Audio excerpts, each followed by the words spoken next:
Est-ce que Dieu est vivant? Oh. Est-ce que Dieu est vivant? Alléluia! Vous savez, on a, nous, le groupe de louanges, on vit un truc extraordinaire parce que ici, dans cette salle, on vous entend merveilleusement bien chanter.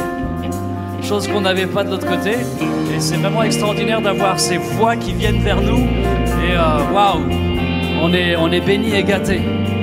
Merci à tous ceux qui ont travaillé pour que ça puisse exister. Merci à vous aussi d'avoir participé par vos dons, par vos talents, par le temps que vous avez mis à disposition. Et on est vraiment gâtés. Merci Seigneur pour cet endroit et merci pour tout ce qui va se passer ici encore.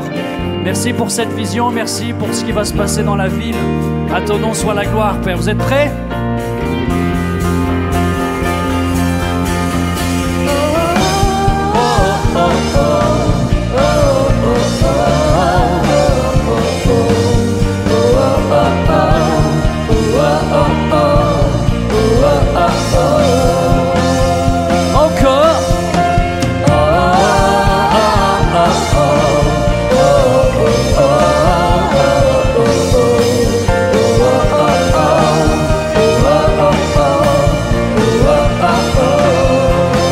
L'Éternel est mon berger.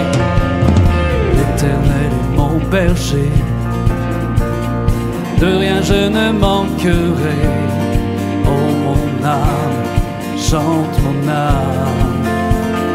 Pas à pas il me conduit. Au bord des eaux calmes je le suis. Oh mon âme, chante mon âme. Oui, toujours le bonheur et la grâce m'accompagneront devant sa face. Dans sa présence, tellement de joie, tellement de joie. Et tant qu'il se trouve auprès de moi, au calme mon âme, tu ne craindras. Et dans son temps, je reviendrai, je reviendrai. Et si je traverse encore? Et si je traverse encore la vallée de l'ombre de la mort, oh mon âme, chante mon âme. Puisqu'il m'aime le premier, non rien ne pourra me séparer de son amour, de son amour. Oui, toujours le bonheur et la grâce m'accompagneront devant sa face. Dans sa présence, tellement de joie, tellement de joie. Et tant qu'il se trouve, et tant qu'il se trouve auprès de moi, aucun mal mon âme tu ne craindras. Et dans son temps, je reviendrai, je reviendrai. Yahweh, Yahweh, Yahweh, tu fais payer sur moi ton soleil. Yahweh, Yahweh, la lumière chasse au loin les ténèbres. Yahweh, Yahweh, ta parole éclaire mon sentier. Yahweh, Yahweh, Yahweh. Bientôt il viendra me chercher et dans sa maison j'habiterai. Oh mon âme, chante mon âme, sans cesse jusqu'à son retour. Mon âme chante son amour tous les jours, tous les jours. Oui, toujours le bonheur et la grâce m'accompagneront devant sa face. Dans sa présence, tellement de joie, tellement de joie. Et tant qu'il se trouve auprès de moi, aucun mal mon âme tu ne craindras. Et dans son temps,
Vous êtes énormes.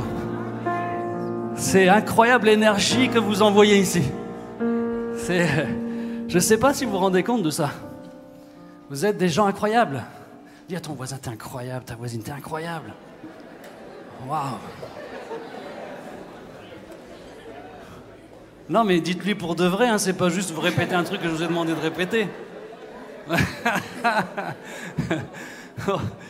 L'Éternel est notre berger à tous. Ok, il nous voit tous pareils. Alors on a nos particularités, mais dans le sens de son amour, de sa paix, de sa joie, de sa patience. On a le droit à la même chose tous. Pas plus l'une que l'autre ou l'un que l'autre. Pas plus. Nous que vous. Ok? Cet après-midi, je vois le groupe de louanges. Nous sommes le groupe de louanges. Dis à ton voisin, tu fais partie du groupe de louanges? Ok, quand on lancera les auditions, vous pourrez venir quand même, mais il ne faut pas faire partie de la scène pour être le groupe de louanges. On est le groupe de louanges. Alléluia, c'est tellement beau. Alors donne comme si tu étais sur scène. Donne comme si tu étais sur scène. Parle à ton Dieu. Jésus. Tu es bon, même quand rien n'est bon en moi. Ton amour, révélé sur toute la terre. Ta lumière illumine mes ténèbres. Toi l'espoir, tu as couvert mes péchés. Alléluia.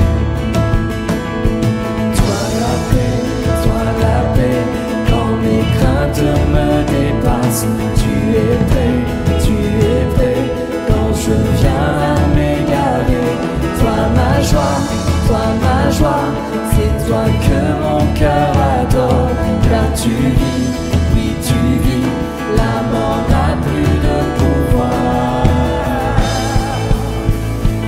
Je veux courir dans tes bras, Jésus. Oh, je cours dans tes bras. Je cours dans tes bras, les richesses de ta grâce me suffiront toujours. Rien n'est semblable à ton amour, tu règnes pour l'éternité. Tu es plus que mes mots ne peuvent décrire. Tu es roi, toute la création proclame. Tu es là, dans ta présence je suis libre. Tu es Dieu, je m'abandonne à toi seul. Et je cours dans tes bras. Oh, je cours dans tes bras, je cours dans tes bras. Les richesses de ta grâce me suffiront toujours. Rien n'est semblable à ton amour. Tu règnes pour l'éternité. Chantons-le.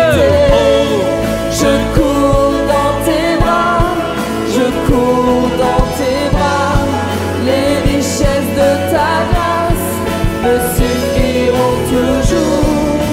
Rien n'est semblable à ton amour. Tu règnes pour l'éternité.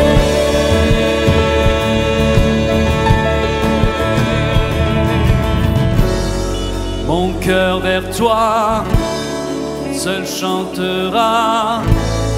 Jésus, Jésus, mon cœur vers toi seul chantera. Jésus, Jésus, mon cœur vers toi seul chantera. Jésus, alléluia, c'est le plus beau des noms. Mon cœur vers toi seul chantera. Jésus, Jésus.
fois, je cours dans tes bras. Oh, je cours dans tes bras, je cours dans tes bras. Les richesses de ta grâce me suffiront toujours. Rien n'est semblable à ton amour. Tu règnes pour l'éternité.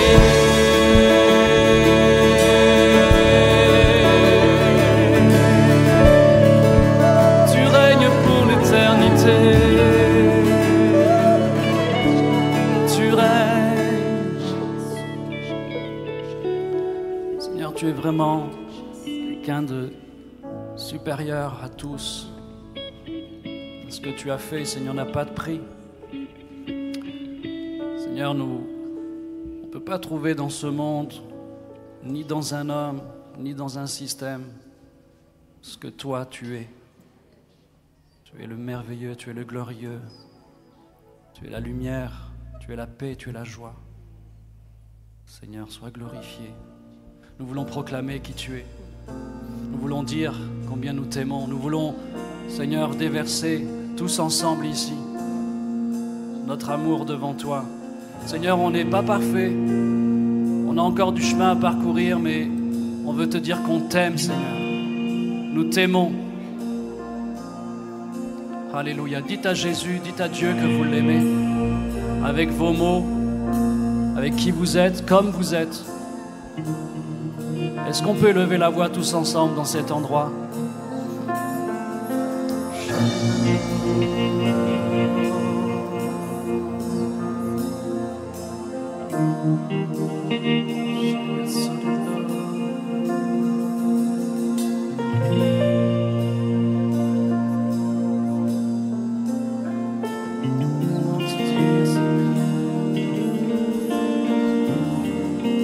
Comment exprimer notre adoration et comment décrire un si grand amour? Comment exprimer notre adoration et comment décrire ce don merveilleux? Comment exprimer Jésus et comment décrire un amour si parfait à changer l'avenir? Nous ne serons plus esclaves, nous ne serons pas plus orphelins. Tu nous as adoptés, tu nous as pris dans ta maison. Comment exprimer et comment décrire un amour si puissant, un amour si parfait? Quand je sonde l'univers, les astres que tu as,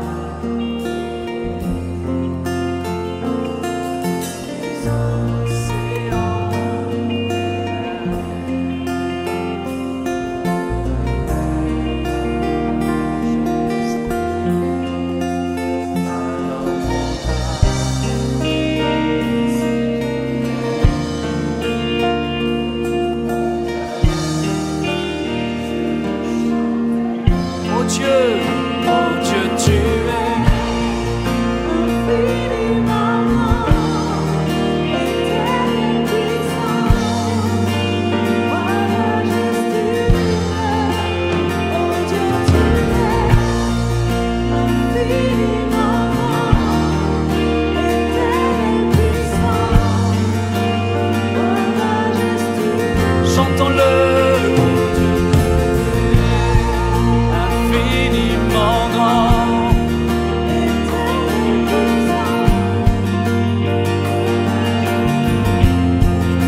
Alors mon âme,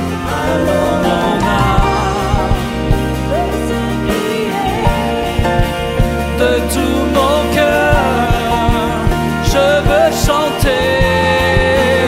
Oh Dieu, tu es infiniment grand, éternel, puissant, roi majestueux. Oh Dieu, tu es infiniment grand, éternel, puissant, roi majestueux. Oh Dieu, tu es infiniment grand, éternel, puissant, roi majestueux. Oh Dieu, tu es infiniment grand, éternel, puissant, roi majestueux.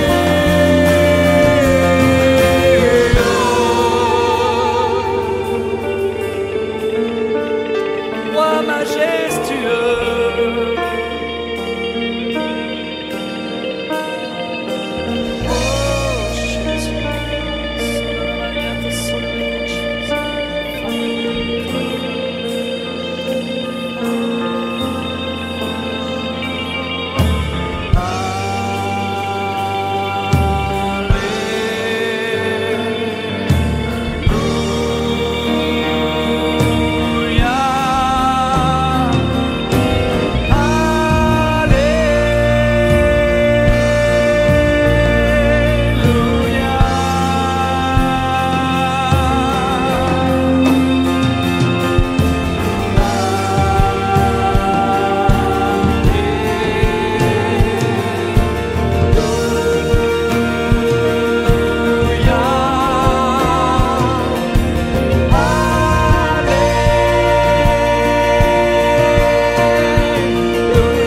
Accueillons le roi de gloire. Accueillons le roi de gloire. Jésus, Jésus.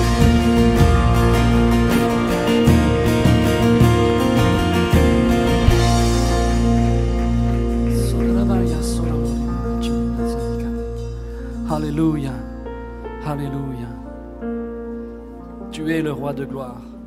Tu es le roi de gloire. Non pas à nous, Éternel, mais à ton nom nous rendons la gloire. Jésus.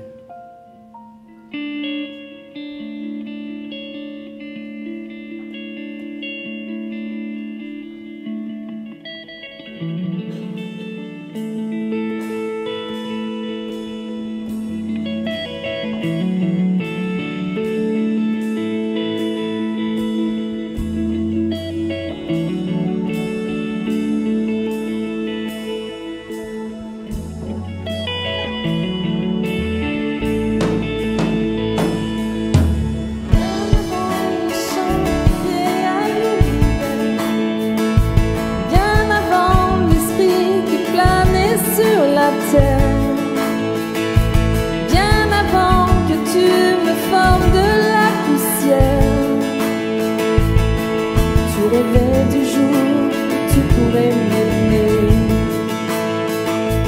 Bien avant les premiers battements de mon cœur, bien avant que je m'éveille à ta douceur, bien avant mes doutes, mes joies et mes douleurs, tu rêvais du jour où je pourrais t'aimer. Tu rêvais du jour où je pourrais t'aimer. Abba Père, je suis à toi. Abba Père, je suis à toi. Abba Père, je suis à toi.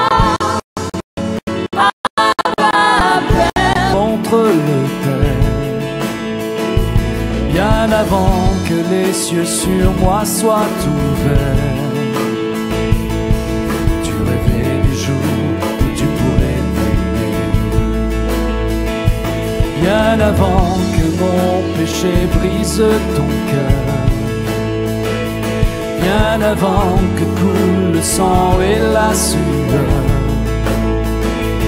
Bien avant les clous, le froid et la douleur.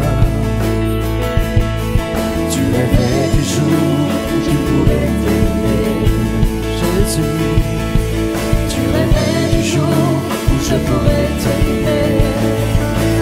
Abba Père, je suis à toi. Abba Père, je suis à toi. Abba Père, je suis à toi. Abba Père, je suis à toi.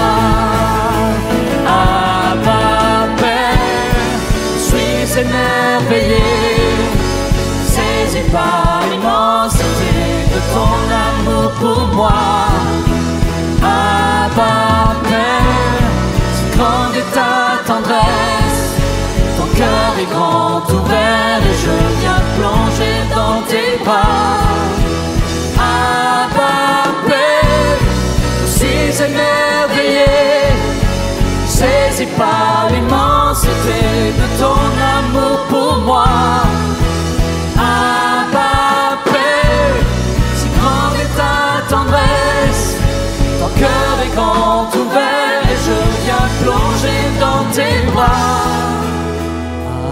Abba Père, je suis à toi. Abba Père, je suis à toi. Abba Père, je suis à toi. Abba Père, je suis à toi. Une dernière fois à vous.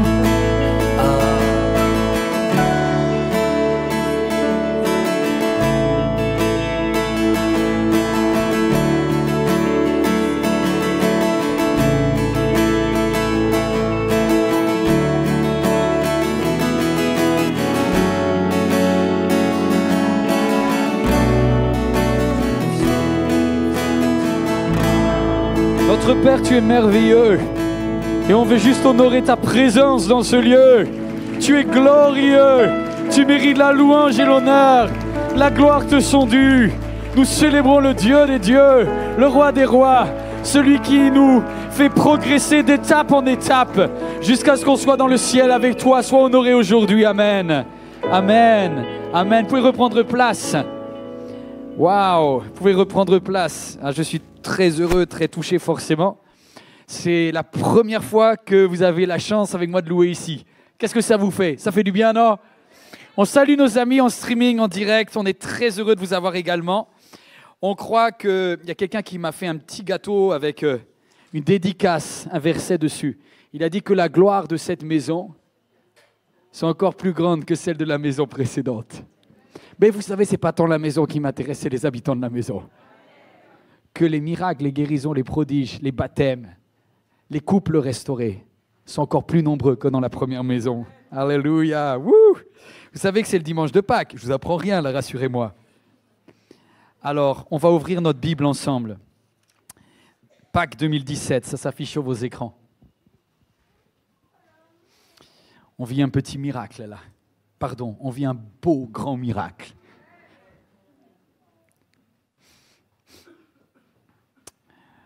Le mot Pâques, ça signifie quoi? À Pâques, c'est le moment où Christ est mort sur la croix. Il a donné sa vie dans un moment décisif. Mais Pâques, c'est plus que ça. Ça revient avant, lorsque un peuple était dans l'esclavage depuis 430 ans. Et en un jour, ils ont tout quitté pour aller vers le pays que Dieu avait prévu pour eux. On lit ce verset de Exode 12, notre lecture d'aujourd'hui. Le séjour des Israélites en Égypte dura 430 ans. Au bout de 430 ans, ce jour-là précisément, toutes les armées de l'Éternel sortirent d'Égypte. Et je voudrais un Amen. Amen. Vous savez, moi, ça me parle parce qu'il y a encore un an, c'était inenvisageable qu'on soit ici aujourd'hui. Pour ceux qui connaissent mon cœur, je voulais partager. Il y a un an, on se disait, Seigneur, comment on va faire pour louer? Certains étaient là le premier soir où on avait encore un mur juste là et on est venu juste louer ici. Vous vous en rappelez? Quel miracle! Et ça, c'était il y a quelques mois. Mais encore avant, on pensait juste louer cette petite salle, parce que c'était une beaucoup plus petite salle, pour que nos enfants puissent venir pendant l'église des enfants. Et Dieu nous a donné ce nouveau pays.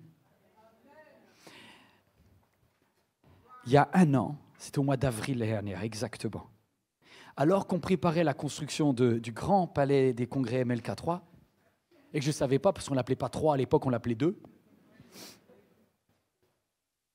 on a envoyé une lettre, parce qu'avec Gaëtane Hermenier, notre trésorière principale, qui pourtant d'habitude est toujours prudente, et elle refait 10 fois les comptes avant de dire quelque chose, elle a dit, Yvan, si on peut acheter ce bâtiment pour 1/3 de sa valeur, ça serait stupide de ne pas l'acheter. Le miracle, c'est est-ce qu'ils diront oui? On avait fait une offre 3 fois supérieure 2 ans auparavant, refusée. On a divisé par 3 le prix et on a envoyé cette lettre à M. Flavier, président du Conseil général du 94. Notre pharaon, M. Flavier, nous a dit oui, allez-y. Et ça, je trouve que c'est un miracle. Parce que moi, ça résonne, quoi. C'est comme si Dieu disait, allez-y, vous pouvez y aller. Et c'est un miracle de Dieu. Mais vous savez, dans la Bible, je parlais avec mon papa quand je préparais ce message, vous savez, avec les pasteurs, et puis on essaye de réfléchir comment bien analyser les textes. Et je crois qu'il y a des périodes dans notre vie qui sont décisives. La nuit de Pâques, les mamans et les papas des Hébreux ont eu 2-3 heures pour tout quitter. 2-3 heures pour changer de vie, quitter de pays, abandonner leur jardin, abandonner leur travail. Ils étaient esclaves en Égypte, mais ils avaient des patrons. Ils ont tout quitté en 2-3 heures.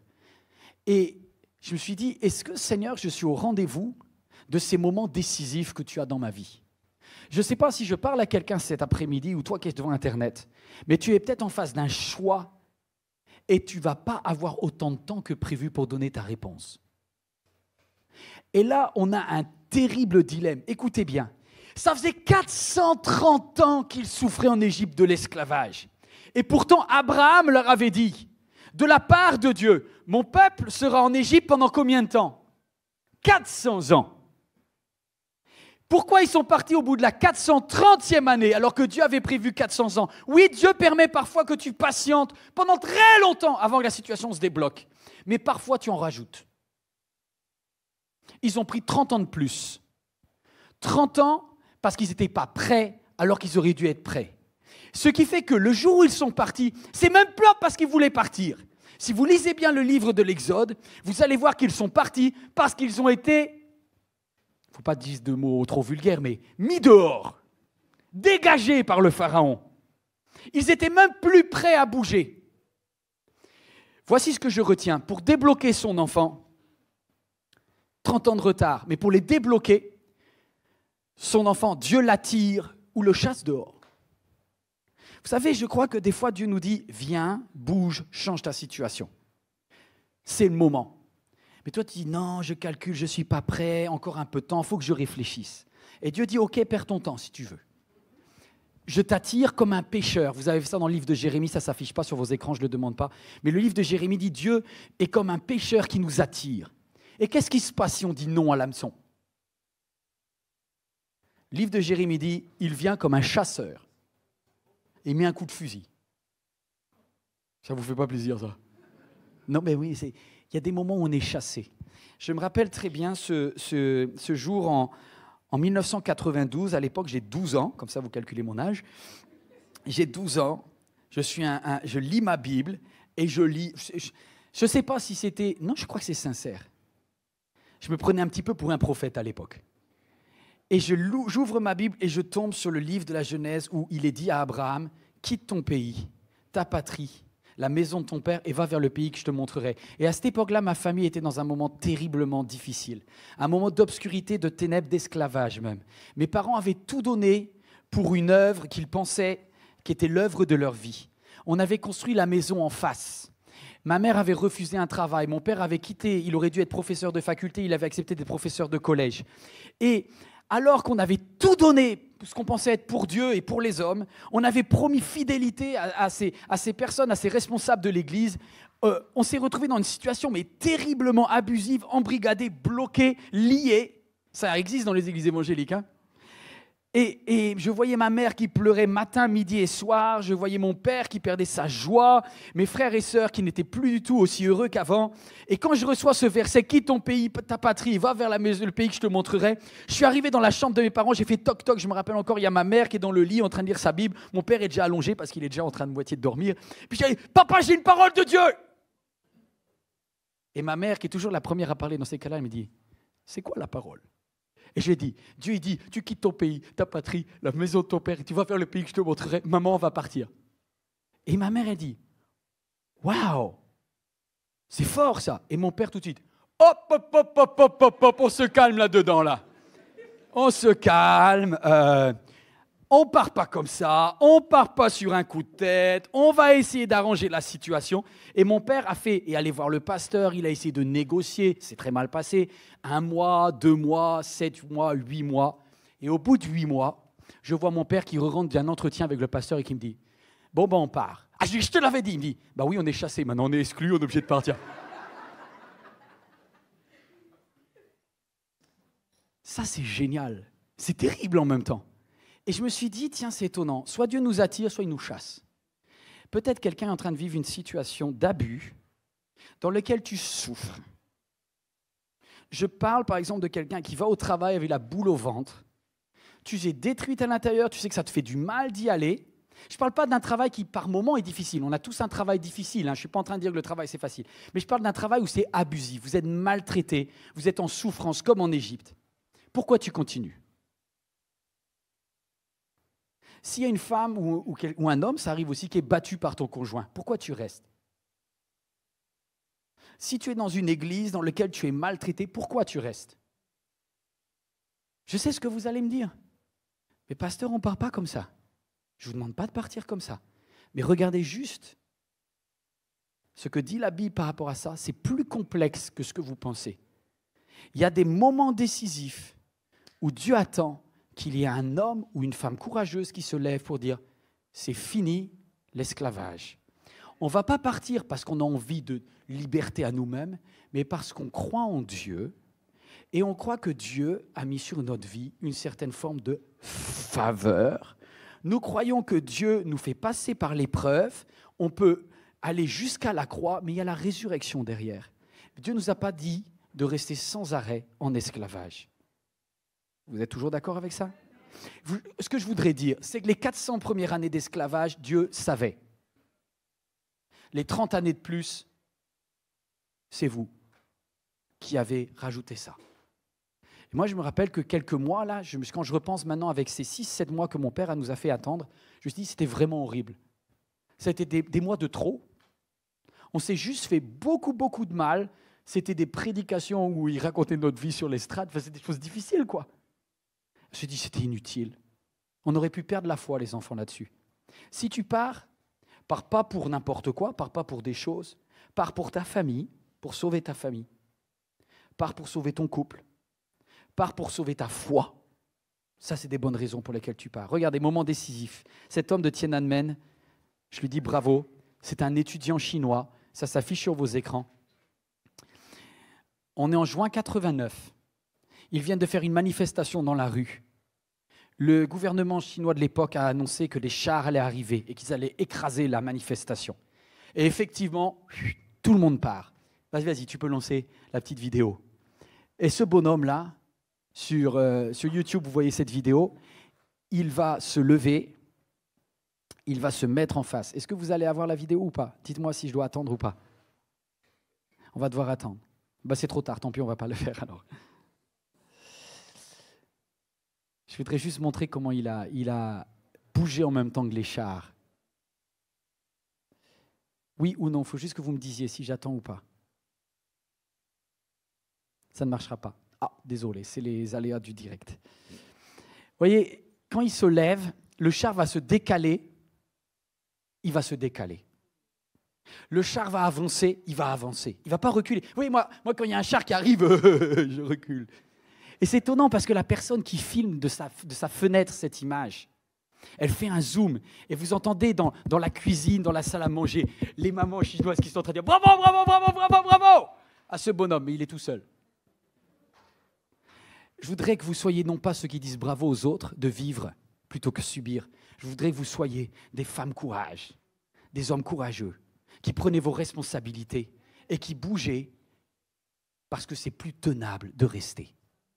Je continue. Regardez ce dilemme. C'est un dilemme. On a tous ce dilemme. Est-ce que je dois continuer? Ça s'affiche sur vos écrans, dilemme. Sarah, on oublie la vidéo. On repasse sur le PowerPoint. Numéro 1, grand 1. Paralysé par tes peurs. Ça s'affiche ou pas du tout? Voilà, super. Merci beaucoup. Paralysé par tes peurs. L'image d'avant, s'il te plaît. Le verset 9 qui sera ce qui va nous donner le plan d'aujourd'hui. Moïse parla ainsi aux fils d'Israël. Mais ils n'écoutèrent pas Moïse. Et Dieu leur parlait. Hein. Dieu leur a dit, vous bougez. Mais ils n'écoutèrent pas Moïse à cause de leur esprit angoissé et deuxièmement, de leur dure servitude. On va voir aujourd'hui, en cet après-midi, les deux blocages qui vont t'empêcher de te lever au moment où Dieu veut te débloquer.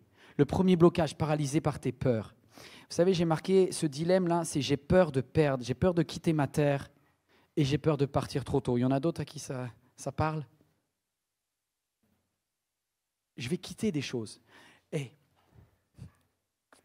On est paradoxal, les êtres humains, parce que Dieu subit nos prières de râlerie tous les jours. Seigneur, j'en ai marre de ce travail, j'en ai marre. Et il te dit, change.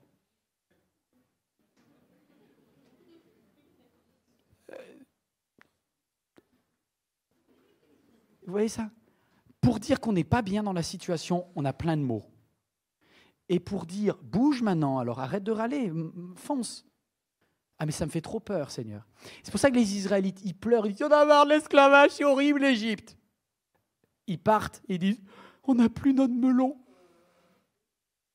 Parce que même si tu es en Égypte, dans la pire des esclavages, il y a quand même toujours une toute petite parcelle de bonheur. Pour les Israélites, ils sont dans le pays de Goshen, ils ont des petites maisons misérables avec des toits pourris, c'est des maisons nulles, mais ils ont des toutes petites parcelles de jardin dans lesquelles il y a des melons et des figuiers. Il n'y a pas grand-chose, hein, mais le bon vieux figuier, vous savez, le petit arbre là, qui est là, qui ne produit rien, mais qui est là. Cette image du figuier. Il y a des périodes dans votre vie où c'est stérile. Vous regardez et vous vous dites, objectivement, ça fait des années, ça ne produit plus rien. Je ne sais pas si quelqu'un a pris des décisions et vous devez avoir l'honnêteté de regarder ce que vous avez planté et de dire, est-ce que honnêtement, il y a la vie là-dedans ou pas? Vous savez ce que Jésus dit sur le figuier? Le figuier, c'est tout ce que les êtres humains plantent, en fait.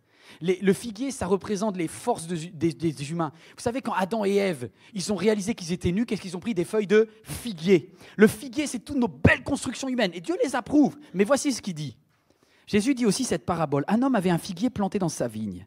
Il vint y chercher du fruit et n'y n'en trouva pas. Alors il dit au vigneron, voilà 3 ans que je vais chercher du fruit dans ce figuier et je n'en trouve pas. Alors qu'est-ce qui va se passer? Coupe-le! Coupe-le! Pourquoi occupe-t-il la terre inutilement? Mais il est méchant le monsieur! Le monsieur, c'est le Seigneur.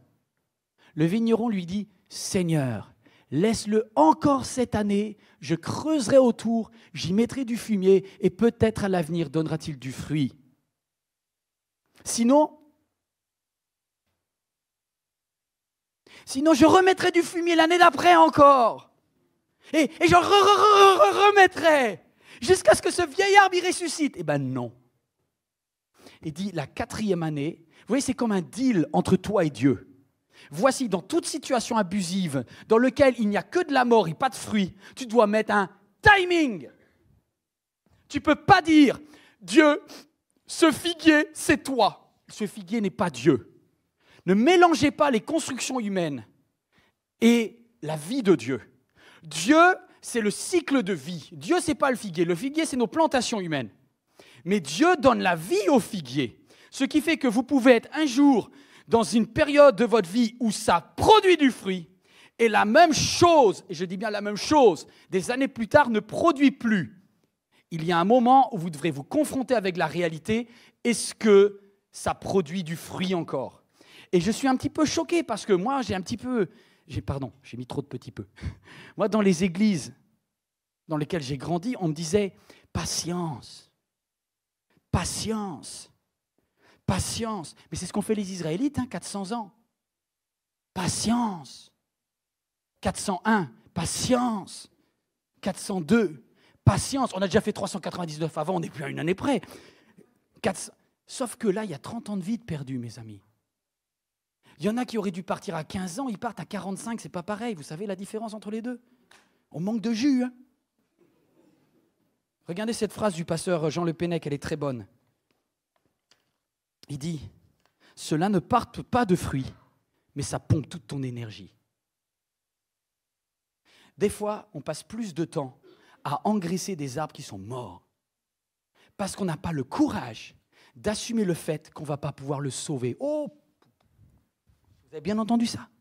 Vous n'avez pas le courage d'assumer le fait que vous n'allez pas pouvoir le sauver. Je sais ce qui se passe. Vous savez pourquoi mon père, on ne voulait pas partir? Parce qu'on s'est dit, cette église, si on la quitte, ben vraiment, ça va couler. J'ai dit, papa, ce n'est pas nous les sauveurs de cette église, c'est Dieu. Et si cette église doit dépendre de nous, c'est qu'on est en train de prendre la place de Dieu. Je suis fidèle à Dieu et je sers l'église. Mais c'est une autre chose que de prendre toute ton énergie pour un arbre. Alors vous savez ce que fait Dieu? Il vient avec un petit couteau. C'est un petit peu pareil dans la parabole de la vigne. Et il va gratter. Vous avez déjà vu un arbre qui est mort en hiver là? Ou l'été? On ne sait pas. Ah, comment faire la différence entre l'hiver, il n'y a pas de fruits, et la mort? Tu vas gratter. Avec des pasteurs à Dubaï, venant de toutes les dénominations, des méthodistes, des ménonites, des assemblées de Dieu, des baptistes, on se rend compte d'une chose, c'est que Dieu se déplace. Que vous le voulez ou non, un jour, tous les grands temples ont été pleins et ils sont vides maintenant. Aujourd'hui, c'est plein. Vous ne savez pas quoi? Peut-être dans 30 ans ici, ça sera vide. Parce que Dieu est plus intéressé par les gens et la vie que par l'arbre. Alors du coup, voici ce qu'on disait à Dubaï. On disait, ce qu'il faut, c'est s'approcher de l'arbre et essayer de gratter. Et si quand tu grattes l'écorce, tu vois qu'il y a beaucoup de vie, mets de l'engrais. Mais si tu vois que c'est déjà amer, que ça suinte et que ce n'est pas bon, assume le fait de dire, on arrête là. Je donne un exemple très classique. Quand je suis revenu des États-Unis, j'étais super in love, le genre totalement amoureux, red dingue, et j'étais persuadé que ça venait de Dieu. je suis allé voir 2 pasteurs, 2 grands pasteurs. Et je leur ai demandé, pasteur, elle m'a dit non. Je continue ou je lâche l'affaire? Le premier grand pasteur m'a dit, c'est la promesse, elle est de Dieu. Tu l'attends jusqu'au bout. J'ai dit, je prends cette parole et je me marierai avec cette Américaine au nom de Jésus, amen. Et je suis allé voir le deuxième pasteur et il m'a dit, je vais te répondre par une question. Pendant combien de temps tu es prêt d'avoir mal? Ah, je dis, oh non, j'en ai marre. Il me dit, bah alors lâche l'affaire. Parce que ça finira mal. Lequel des 2 est un faux prophète? Le dilemme. Il y a un moment, tu ne peux pas passer toute ta vie à prendre de l'énergie sur quelque chose qui est mort. Et vous savez, c'est OK de couper un figuier. Non, il n'y a pas d'amen à ça. Là. Je ne sais pas quel est votre figuier, mais apparemment vous y tenez encore plus que moi. C'est dur de dire, j'ai échoué à sauver quelque chose. Eh bien, c'est OK parce que je ne suis pas le sauveur.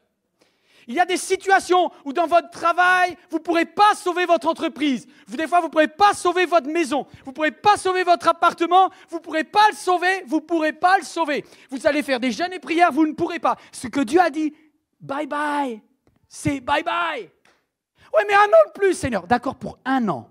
Mais après, on arrête les frais. Et vous savez, quand tu grattes, parce que Dieu regarde au cœur, il sait s'il y a de la sève ou pas. C'est pour ça qu'il n'y a pas une règle qui est valable. Vous savez, pendant des années, on m'a dit, tant que Dieu ne te dit pas de bouger, tu restes. Je dis, mais où tu as vu ça dans la Bible? Non, mais ça fait super spirituel, cette phrase. Tant que Dieu ne t'a pas dit de bouger, tu restes. Et pourquoi ça ne serait pas? Tant que Dieu n'a pas dit de rester, tu bouges. Je ne dis pas qu'il y en ait une qui est meilleure que... Les 2 sont aussi subjectives. Parce que le fait de rester, c'est une action. Et oui, il faut être patient parfois. Et je vais même aller plus loin. Pour Pâques, pour Christ, c'était une action difficile à faire. C'était accepter de mourir. Donc oui, vous allez vivre des actions où ça peut aller mal. Mais tenez bon et allez jusqu'au bout. Mais vous ne pouvez pas dire systématiquement, en absence de réponse de Dieu, je fais rien. Rien faire, c'est un choix qui est très fort et qui doit être révélé par Dieu. OK? Ouh, c'est un petit peu dur, hein? On est d'accord. Regardez ce qui s'est passé à Pâques.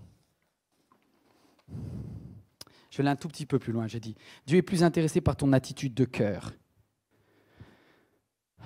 Pourquoi tu pars? Écoutez bien ça. L'erreur, ça serait de partir vers l'Égypte parce qu'on se dit, de partir vers le bon pays d'Israël, vers le pays de Canaan, tout ça, parce qu'on se dit, là-bas, je vais mieux manger. Faux. C'est pas pour une plus belle voiture, une meilleure situation de travail que je te dis de bouger. C'est pas pour une église qui brille plus. Je te dis, pars pour de vraies valeurs. Et Dieu va regarder ton cœur, il va gratter dans l'arbre, et il va se dire, est-ce que ton cœur et ton attitude est plus importante? Une des choses importantes, c'est si tu pars. Dieu regarde la façon dont tu pars. Parce que si tu claques la porte avec mépris et critique, c'est ça qui est pourri. Vous comprenez l'idée? Dieu est plus intéressé pour la façon dont tu fais les choses que par les choses que tu fais. Parce que Dieu regarde ton cœur et regarde tes valeurs. Ton cœur est plus important que ta destination. Tu sais où tu vas finir de toute manière? Au ciel. Que tu te maries avec lui ou que tu ne maries pas avec lui, tu finiras au ciel. Que tu changes de travail ou que tu ne changes pas de travail, tu finiras au ciel.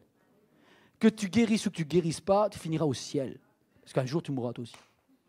Mais après la mort, Dieu t'attend là-haut, il y a une résurrection. Le but de Dieu n'est pas le bois, c'est le fruit. J'ai marqué cette phrase aussi. Il y en a marre des cultivateurs qui veulent tellement sauver le bois qu'ils oublient le fruit. C'est étonnant, quand une église vieillit, elle commence à développer plein de trucs, plein de cultures, du genre, l'Esprit de Dieu se manifeste que lorsqu'on fait ce type de chant. L'Esprit de Dieu, ça se passe comme ça, sinon c'est mauvais. Et c'est comme s'il y a un arbre là, qui est hyper rigide et qui dit la sève, elle doit passer dans ce sens-là uniquement. C'est mauvais. Vous voyez un petit chêne, un petit arbre qui est rempli de vie. Il part à droite, il part à gauche, petit côté sur le côté, en avant, en arrière. Il est vivant. Et à chaque fois qu'il se trompe, il recorrige. La grande erreur des dénominations, c'est préserver la culture plutôt que de préserver la foi. On va sanctifier des bâtiments, on va sanctifier un type de chant, on va sanctifier un type de chaise. Vous savez qu'il y a des églises qui veulent le banc. Parce que des bancs en bois, c'est béni. Pourquoi le bois est plus béni que le caoutchouc ou le plastique? Parce que la culture a dit que c'était comme ça. Vous comprenez ce que je vous dis aujourd'hui? Je suis en train de vous dire, Dieu vous demande de réfléchir et de vous placer devant lui pour savoir pourquoi vous allez bouger. Il y a des choix qui sont très délicats. Ça peut être oui, ça peut être non. Mais vivez votre vie, ne la subissez pas. Ne reprochez pas à Dieu de vous avoir fait perdre du temps là où c'est vous qui avez bloqué. Alors je dois terminer avec ce point. Non, l'avant-dernier point. Je ne suis pas prêt. Ce matin, j'ai raté un pain, c'est épouvantable. Regardez ça. Je crois que c'était la parabole de Pâques pour moi. Il y en a qui font du pain à la machine? Non, personne. Ben, j'ai la honte. Hein. J'ai réussi à rater un pain machine.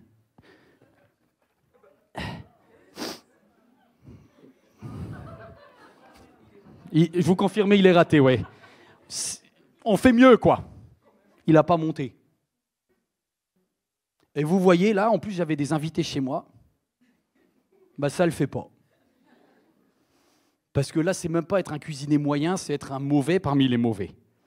Le jour de Pâques, ils n'ont pas eu le temps de faire monter leur pain. Et vous savez, le problème, c'est que j'étais en train de bugger sur mon pain. Ça, j'étais tellement polarisé par mon pain qui était raté que mes invités, ils n'avaient pas à manger. Mais je comprends pas le truc, j'ai mis... Il y a un moment où quand Dieu te dit bouge, tu bouges. Il y a des mamas qui avaient mis leur pain à cuire ce jour-là. Et quand Moïse leur a dit, vous avez 2 heures pour partir, elle a dit, le pain, il n'est pas fini, là? Non, non, non, non, non, non. Là, c'est trop tôt. La boule, là, elle est comme ça. Le bon pain, il doit lever. C'est pour ça qu'à Pâques, ils ont mangé du pain sans levain. Parce que Dieu a dit, vous n'aurez pas le temps de faire lever le pain. Mais c'est pas possible, le pain, il faut le lever. Sinon, c'est pas bon. Eh bien, c'est pas une question de bon. C'est une question, il faut juste que tu aies les nutriments dedans. Tant pis si c'est moins bon, là, tu bouges. Vous voyez, là, je ne suis pas prêt, je n'ai pas le pain, je n'ai pas les provisions. Si tu attends... Ah, est-ce que tu peux m'afficher ça? Vous avez vu, ils n'ont pas mangé les gâteaux, hein? Les gâteaux cuits sans levain. Si tu attends que tout soit prêt, tu partiras jamais. Voilà, ça c'est le drame des chrétiens. C'est qu'ils se disent, je vais attendre que tout soit prêt. Tu veux que je te dise quelque chose? Bonne nuit. Bonne nuit. Dors bien, on se revoit dans 30 ans. Parce que les Israélites, c'est ce qui s'est passé. Bonne nuit. Mamie, tu veux pas te réveiller, ton pain, il n'est pas cuit. Écoute, termine ton pain tranquille. Ton arrière petite-fille sera encore une esclave. C'est triste quand même. C'est triste. Je suis sûr qu'il y en a qui n'ont pas décollé à cause du pain. Qui disent, laisse tomber, on s'en fout. Pardonnez-moi, je n'ai pas le droit de dire ça, mais bon, on part quand même. Et il y a des chrétiens qui bug devant ça. Vous voyez, et puis ils disent, mais Seigneur, pourquoi le pain il cuit pas? Pourquoi le pain il cuit pas? Et Dieu te dit, c'est pas les choses. Focalise sur les valeurs. Je me moque que ton pain soit levé ou pas. Est-ce que ton pain te nourrit? Si te nourrit, c'est bon, tu prends, tu pars. Vous voyez ce que je veux dire? Si vous partez, ne partez pas pour des choses, partez pour des valeurs. Pour sauver votre famille, bonne réponse. Pour sauver votre couple, bonne réponse. Pour avoir plus de temps avec Dieu, parce que peut-être si votre travail vous prend tous les week-ends, vous avez 0 temps à dégager avec Dieu, vous êtes crevé le soir, changez. Arrêtez de râler, changez. Il n'y a que ceux qui sont retraités qui disent Amen là. Amen. Les retraités, c'est parce qu'ils disent « Moi, j'ai perdu 30 ans, ma fille, tu vas voir !» Mais merci quand même, maman. Tu m'as aidé beaucoup là-dessus. Vous savez, quand je dis deuxième chose, mais c'est bientôt la fin. Je suis désolé, j'ai mélangé mes notes à force de... Paralysé par tes liens.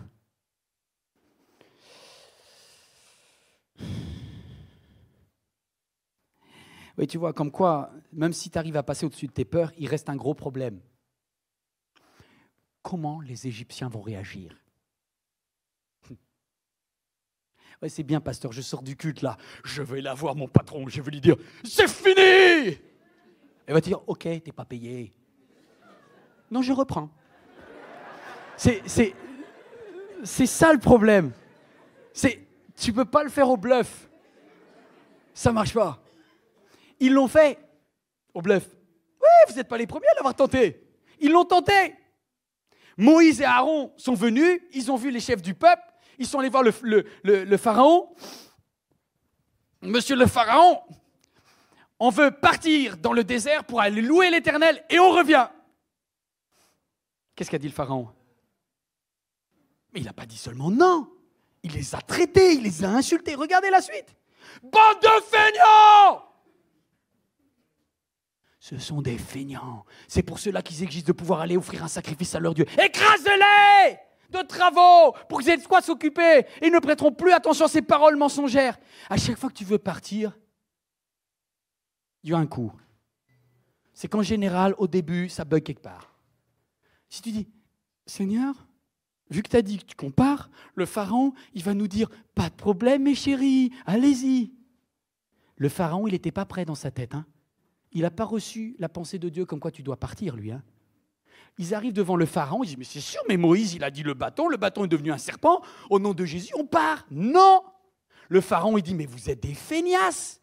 Vous allez repartir au boulot, et pire, puisque vous avez le temps d'aller adorer votre Dieu, là, eh bien, on rajoute, allez, la paille, vous la fabriquez en même temps, gagnez. Et du coup, les chefs des Israélites, ils sont revenus en disant à Moïse, c'était une arnaque ton truc, on a voulu partir, c'est 2 fois pire.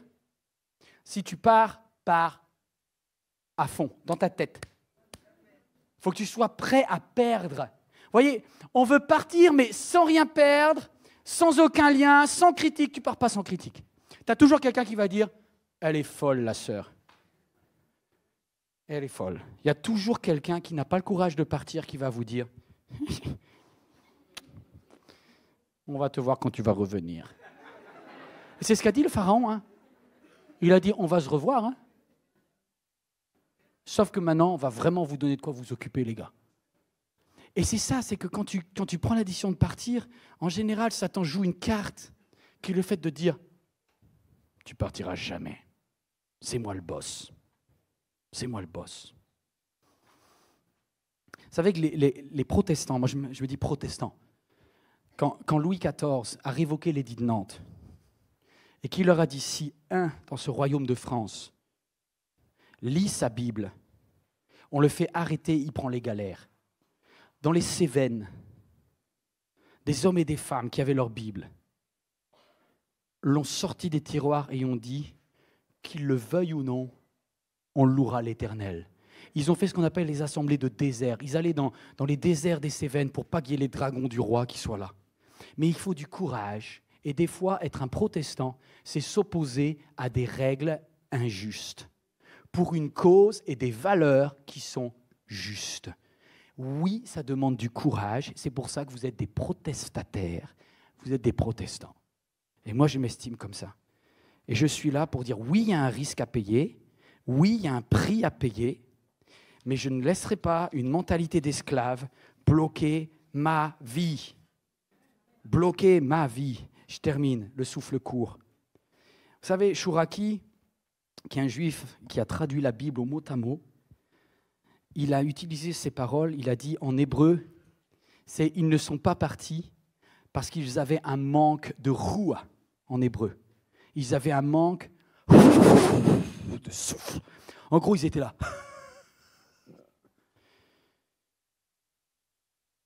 C'est dur, surtout si tu as été blessé dans le passé, quand tu as essayé de prendre des initiatives, ça s'est mal fini.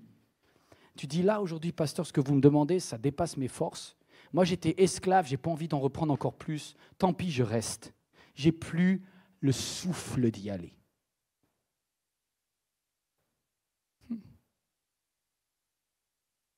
Et qu'est-ce que Dieu répond à ça? Elle dit, je sais, j'ai entendu le cri des hommes et des femmes en Égypte. Et voici ce que je dis, je suis l'Éternel votre Dieu. Je fais un pacte avec vous. Et c'est par ma force que vous irez.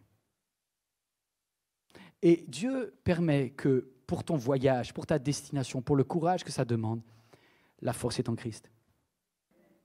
Jésus dit, je ne vous laisse pas seul. Et il va souffler sur eux. Recevez mon esprit. Sans l'esprit, vous ne pouvez rien faire. Ça sera une activité humaine. Mais si vous le faites en disant, Seigneur, je m'assois devant toi, je me mets à genoux et je dis, Seigneur, entre tes mains, j'abandonne. Ma volonté, mes désirs. Mais s'il faut me lever, avec ton souffle, je vais. Je ne vais pas aller pour des choses, je ne vais pas aller pour du confort, je vais aller pour des valeurs. Waouh! Je vous délivrerai par la force de mon bras en exerçant de terribles jugements. Je vous prendrai pour mon peuple. Ah, c'est beau cette phrase. Dieu dit, c'est même plus que ça. Il dit, je t'appelle ma fille, je t'appelle mon fils. Vous êtes mes enfants. Je serai votre Dieu. Ainsi vous saurez que je suis l'Éternel qui vous libère. Qui vous libère. Qui vous libère. Qui vous libère de votre mentalité d'esclave, qui vous libère. Oui, quand tu vas être libre, tu vas faire des mauvais choix. Et bien, tu sais ce que tu vas faire? Tu vas demander pardon et tu vas refaire un bon choix. Et à force d'échouer, tu vas réussir. Et c'est dur, mais ça demande beaucoup d'humilité. Je vous ferai venir vers une terre où j'ai porté ma main pour la donner à Abraham, Isaac et Jacob. Je vous la donne en héritage. Qui c'est qui donne? Qui c'est qui t'aidera à bâtir ton mariage? Dieu. C'est lui qui donne le souffle. Mais si tu es dans une situation abusive où tu es battu par ton conjoint, tu pars. Tu pars pas parce que tu as envie d'aller voir ailleurs, mauvaise valeur. Tu pars parce que tu dois mettre un terme à une situation d'abus. Tu pars pas d'une église parce que tu te dis l'herbe est plus belle ailleurs. Mais si tu pars parce que tu dis, si je reste ici, mes enfants vont abandonner la foi, tu pars. Vous comprenez? Tu es responsable. Tu ne pourras pas arriver au ciel en disant, mais Dieu, tu ne m'as pas dit de partir. Il te dira, mais qu'est-ce que tu attendais? Tu attendais que je te chasse avec une carabine? Tu voulais une exclusion? Nous, on a pris l'exclusion. Je peux vous dire, si vous pouvez l'éviter, évitez-la. Hein. Je suis arrivé à la fin. Maintenant, ça vous concerne vous. Moi, j'ai fini ma part. Je n'ai pas une réponse pour votre vie, parce que chaque dilemme est individuel. Peut-être pour quelqu'un, vous n'êtes que dans votre 3e année, et Dieu vous dit, donne-toi encore un délai pour essayer. Et peut-être que l'art va reprendre. C'est ce que Jésus dit.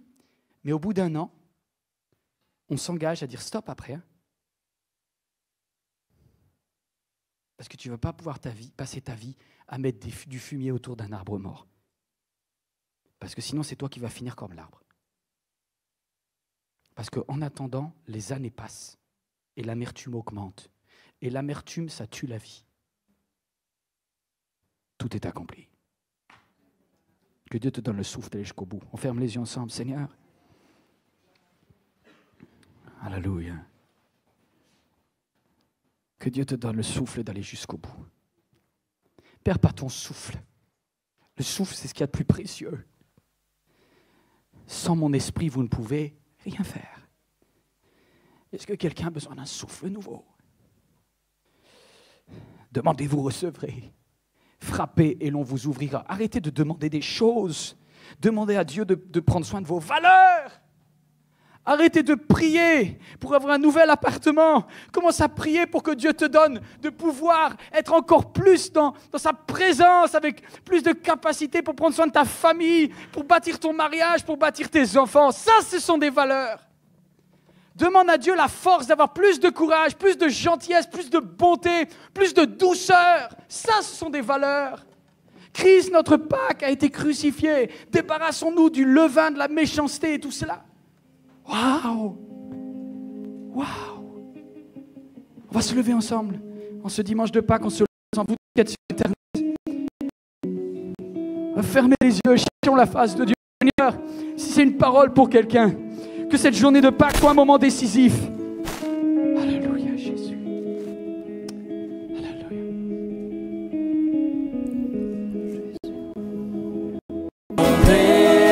Mon âme, besoin de toi. J'ai besoin de toi. Par ta grâce. Par ta grâce, viens inonder mon âme. J'ai besoin de toi. J'ai besoin de toi. Les bras ouverts. Les bras ouverts, tu entends ma prière. Parle à mon cœur. Parle à mon cœur. Je m'abandonne. Je m'abandonne. Je veux mieux te connaître. Je veux mieux te connaître. Je m'abandonne. Je m'abandonne. Je veux mieux te connaître. Je veux mieux te connaître. Vous savez, quand Gédéon s'est levé, les autres lui disaient t'es un fou, c'est trop tôt. Quand David s'est levé, ses frères lui ont dit c'est trop tôt, t'es un fou. Quand Daniel s'est levé, les autres lui ont dit t'es un malade, c'est pas possible. Quand Shadrach, Meshach et Abednego sont rentrés dans la fournaise, tout le monde leur a dit c'est insensé. Lorsque Ruth s'est levée, lorsque Déborah s'est levée, tout le monde s'est moqué d'elle.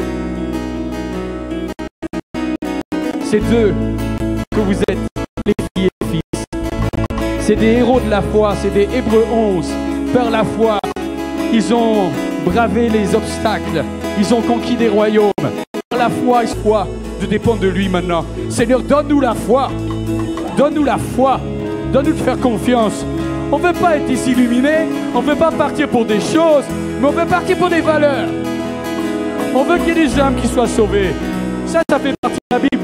J'ai pas besoin d'une révélation de Dieu pour sauver ma famille. J'ai pas besoin d'une révélation de Dieu pour aller au travail et avoir un air heureux. J'ai pas besoin d'une révélation de Dieu pour me nourrir dans mon église.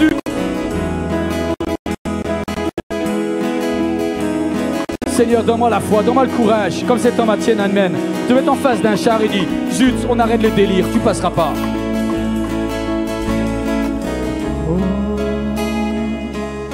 Vous savez, quand Christ est à la croix, Satan essaye de l'empêcher. Il y a des pensées dans sa tête qui viennent.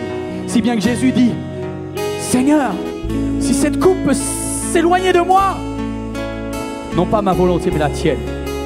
Et s'il faut que je me lève, et s'il faut que je me fasse tabasser dans quelques heures dans le prétoire, si je dois porter une couronne d'épines, je vais le faire. Je vais le faire. Parce que à la Pâque, je vais passer par le tunnel de la mort.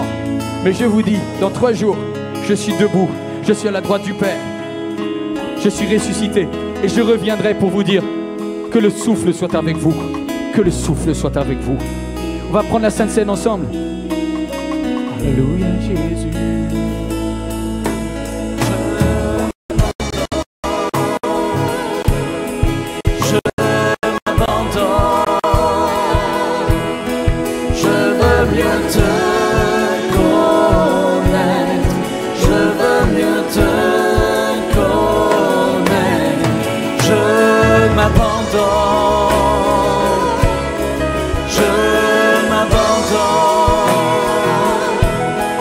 Je veux mieux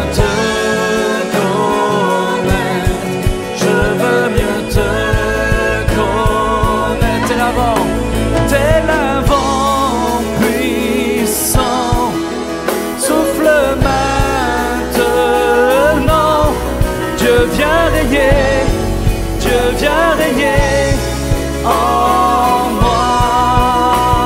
Tel un ouragan, tel un ouragan, réveille mon âme. Maintenant, Dieu viens régner, Dieu viens régner en moi.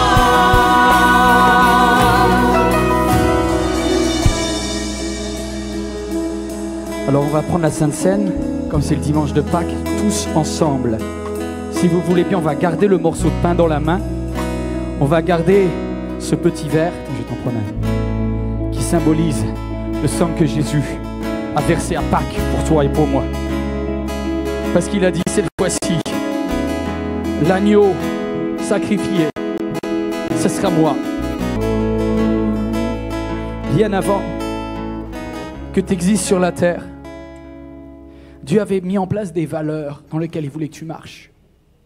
Je ne sais pas s'il avait prévu le nom de ton mari ou pas, mais je peux te dire une chose, c'est qu'il avait prévu que le mot amour soit présent dans ta vie. Je ne sais pas si Dieu avait prévu que tu travailles à la SNCF ou que Dieu avait prévu que tu travailles dans une boulangerie, mais je peux te dire que le mot travail, courage, faisait partie du vocabulaire de Dieu pour toi. Je ne sais pas si avant que tu viennes dans cette église et que tu ne savais rien, Dieu avait marqué cette église sur ta route ou pas. Mais je sais une chose, c'est que Dieu avait dit dans ma maison il y aura du pain. Et voilà, tout ça c'est des valeurs de Dieu. Lorsque tu prends la Sainte Seine, tu dis Seigneur, je prends ta vie en moi. Sans toi, je ne peux rien faire. Bien avant les chants qui créent l'univers, bien avant l'esprit qui coule, bien avant les douces, les joies, les douleurs, tu rêvais du jour où je pourrais t'aimer. Tu rêvais du jour où je pourrais t'aimer. Abba Père, je suis à toi. Abba Père, Ensemble, prenons le pain. je suis à toi. Prenons le pain ensemble. Abba Père, je suis à toi. Abba Père, je suis à toi. Bien avant que Jésus marche sur la terre, bien avant le Fils qui nous montre le Père, bien avant que les cieux sur moi soient ouverts, tu rêvais du jour où tu pourrais m'aimer. Ensemble, prenons le vin. Bien avant que mon péché brise ton cœur, bien avant que coule le sang et la sueur, bien avant les clous, le froid et la douleur, tu rêvais du jour où je pourrais m'aimer. Jésus, tu rêvais du jour où je pourrais t'aimer. Abba Père, Abba Père, je suis à toi. Abba Père, je suis à toi. Abba Père, je suis à toi. Abba Père, je suis à toi. Abba Père, je suis émerveillé.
une dernière fois à vous.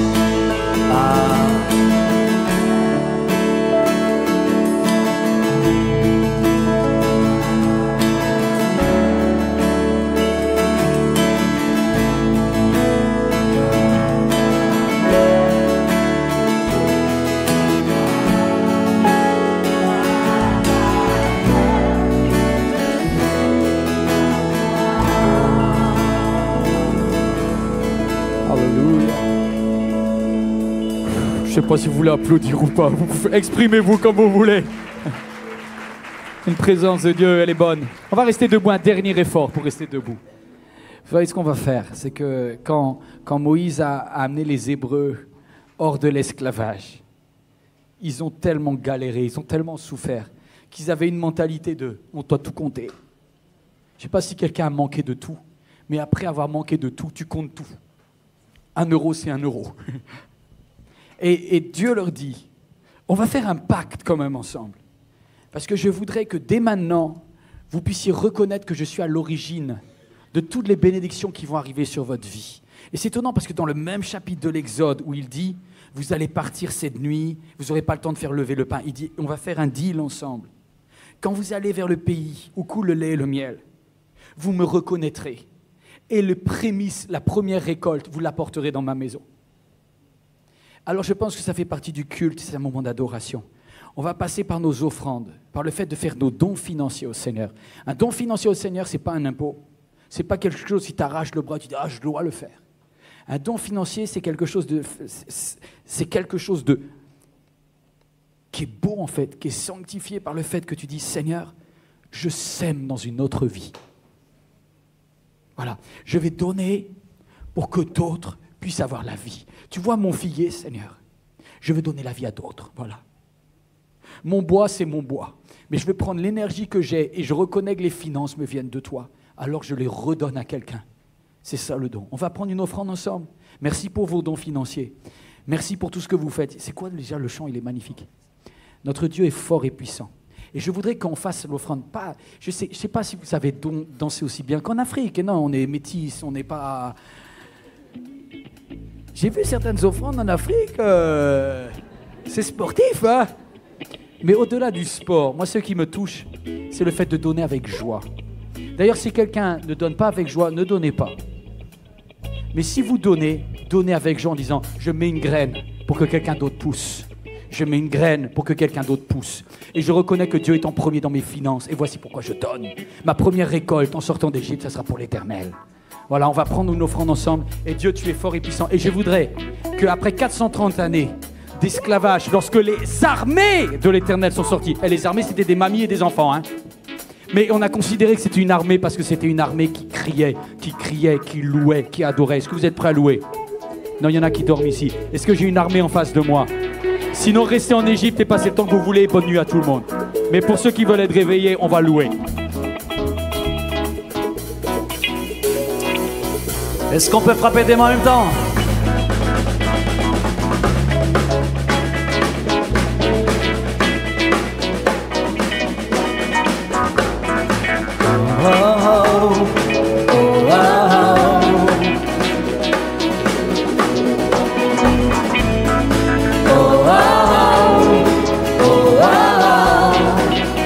On y va!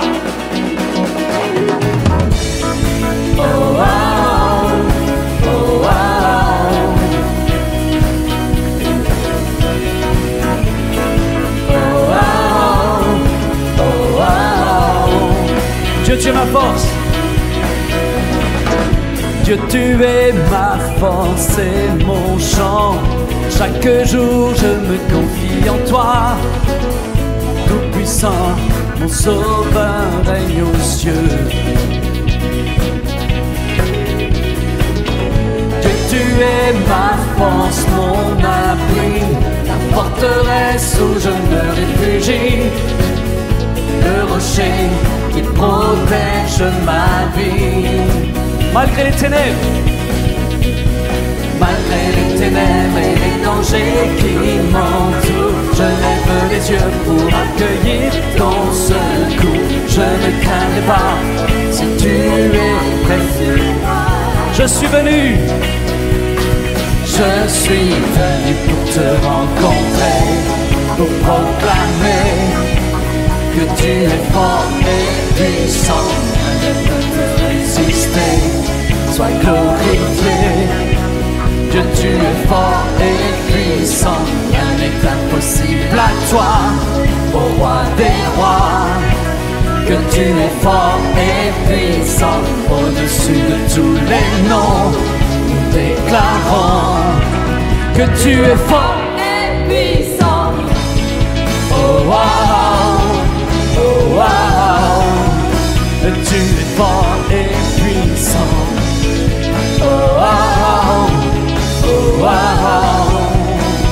Dieu, tu es ma force.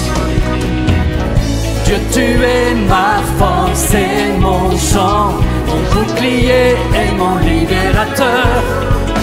Souverain, mon sauveur règne aux cieux. Dieu, tu es ma force, mon appui, mon réconfort et mon plus tendre ami. Un rempart devant mes ennemis. Malgré les ténèbres, malgré les ténèbres et les dangers qui m'entourent, je lève les yeux pour acclamer ton amour. Je ne craindrai pas si tu es près de moi. je suis venu. Je suis venu pour te rencontrer, proclamer que tu es fort et puissant, ne résister, sois glorifié. Dieu, tu es fort et puissant, rien n'est impossible à toi, ô roi des rois. Dieu, tu es fort et puissant, au-dessus de tous les noms, nous déclarons que tu es fort et puissant.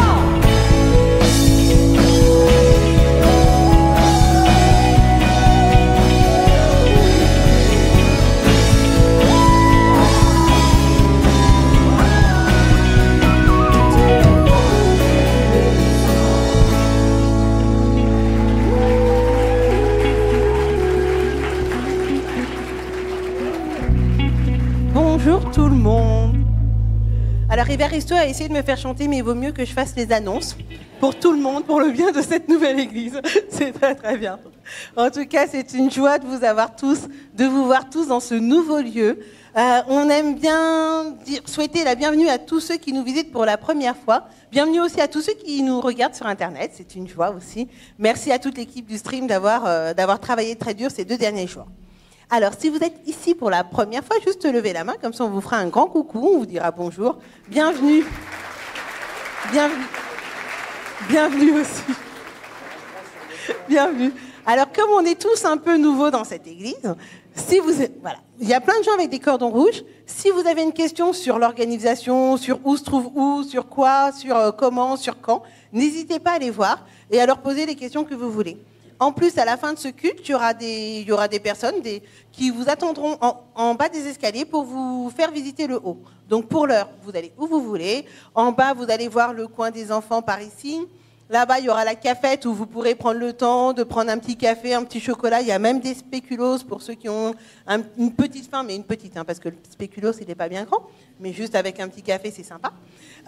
Ensuite, il y a la librairie là-bas, il y a des livres, il y a même des auteurs aujourd'hui. Il y a 3 auteurs, donc vous pouvez aller parler avec elles.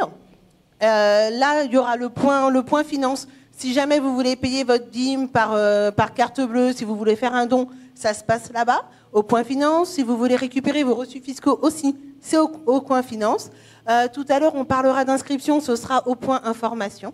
En fait, en bas, vous vous baladez, vous avez tout l'espace, tout ici, c'est pour vous, c'est à vous. Donc, vous pouvez y aller. Et comme je vous disais, n'hésitez pas à monter avec les personnes de l'accueil. Voilà. Donc, pour le programme de cette semaine, mardi, 14h, réunion de prière pour les femmes, 19h, réunion de prière pour tout le monde. Comme d'habitude, si jamais vous ne pouvez pas être là, mais que vous voulez qu'on prie pour vous, n'hésitez pas à remplir la petite carte de prière et puis soyez assurés qu'on priera pour vous. Les cartes de prière vont se trouver au point information là-bas et vous les prenez, vous les déposez là, puisque pour l'instant, on n'a pas de boîte aux lettres. Jeudi, c'est le jeudi vide l'esprit, c'est une nouvelle formule, donc c'est toujours à 20h. c'est une vie de l'esprit, donc on laisse l'esprit s'exprimer, le Saint-Esprit travailler en nous, nous faire du bien, nous restaurer et nous partager tout ce qu'il a à nous partager. Donc la nouvelle formule, c'est que c'est 10 minutes de méditation sur un texte biblique, mais au début de la réunion. Et après, pendant 1 heure de louange, d'action du Saint-Esprit, le thème, c'est la présence de Dieu, l'intimité avec Dieu. Donc c'est ce jeudi, à partir de 20h, c'est ici. Spring Break. Le Spring Break, alors peut-être que pour certains, c'est pas une belle image, mais là, c'est le Spring Break de la DT. C'est du 29 avril au 1er mai. Donc c'est un moment pour les 15-20 ans pour qu'ils se fassent du bien, pour se laisser restaurer, pour se laisser juste passer un moment avec Dieu et avec des amis qui croient en Dieu aussi. Donc c'est un super moment, c'est organisé par la DT. C'est 60 € avec en plus une journée au parc Astérix. Donc ça, c'est le côté fun. Donc n'hésitez pas à inscrire vos ados ou allez vous inscrire si vous avez entre 15 et 20 ans au point information. SMS. SMS, c'est le groupe Save My Soul. Donc, vous avez été nombreux à les plébisciter pour qu'ils atteignent un second palier. Donc là, ils ont encore besoin de vous pour passer en demi-finale. Alors, si vous avez envie de leur donner un petit coup de pouce, allez les voir. Il y a le concert le 20 avril dans une salle à Paris. C'est 11 €. Donc, si vous les voyez et que vous avez envie de les supporter, allez les voir pour savoir comment ça se passe. Samedi prochain. Donc, après l'inauguration, la grande fête, il y a la grande fête de bienvenue à tous les nouveaux baptisés. Donc, c'est les baptêmes à 19h ici. Donc, soyez nombreux à venir les encourager, à venir les accueillir, à venir leur faire des gros bisous parce qu'ils arrivent dans la belle et merveilleuse famille de Dieu. Si vous avez une très, très, très bonne, préparée par notre chef Bob, donc c'est 3 €, il reste une trentaine de barquettes. Donc, si vous ne savez pas quoi faire ce soir, si vous n'avez pas envie de cuisiner ou voire même demain midi, les barquettes sont en sortant sur ma droite. Donc, c'est 3 €. Donc, n'hésitez pas à aller les chercher. Voilà, il ne me reste plus qu'à vous souhaiter une bonne fin de journée. À vous dire que vous pouvez toujours nous suivre donc, sur 16h. Bonne fin de journée. Merci beaucoup, Béa. Quand vous allez partir, vous allez voir vos petits-enfants. Ils sont dans une structure gonflable qui fait 13 mètres de longueur, 4 mètres de hauteur. Vous allez avoir du mal à les récupérer. Laissez-les un petit peu s'amuser. Prenez bien un café, un petit jus. L'église, c'est aussi ça, voilà. C'est les relations les uns avec les autres. Mais on va se lever et merci beaucoup, mon pianiste qui ne connaît pas le chant. Et il y en a qui sont déjà debout. Je ne sais pas de quelle église tu viens, c'est une église catholique et où ? À Montreux. Donc il ne connaît pas le chant, mais il l'a accepté, il l'a appris très vite. À Dieu soit la gloire pour les choses qu'il a faites. Je voulais terminer comme ça, pour pas qu'on prenne la gloire nous-mêmes. Alors on se lève tous et on dit Seigneur, on te dédie ce lieu. Et un petit peu avec toute la force de notre cœur, comme un hymne au Seigneur, on ne veut jamais oublier à Dieu soit la gloire pour les choses qu'il a faites. Par son sang, il m'a lavé. Par sa puissance, il m'a relevé. À Dieu soit la gloire. Vous êtes d'accord de lui la donner? On ne prend pas de gloire pour nous, à lui seul. Comment te remercier pour les choses que tu as créées, choses si merveilleuses que tu as fait par amour pour moi, avec des milliers d'anges, je viens chanter tes louanges et passer le reste de ma vie à te dire merci. À Dieu soit la gloire,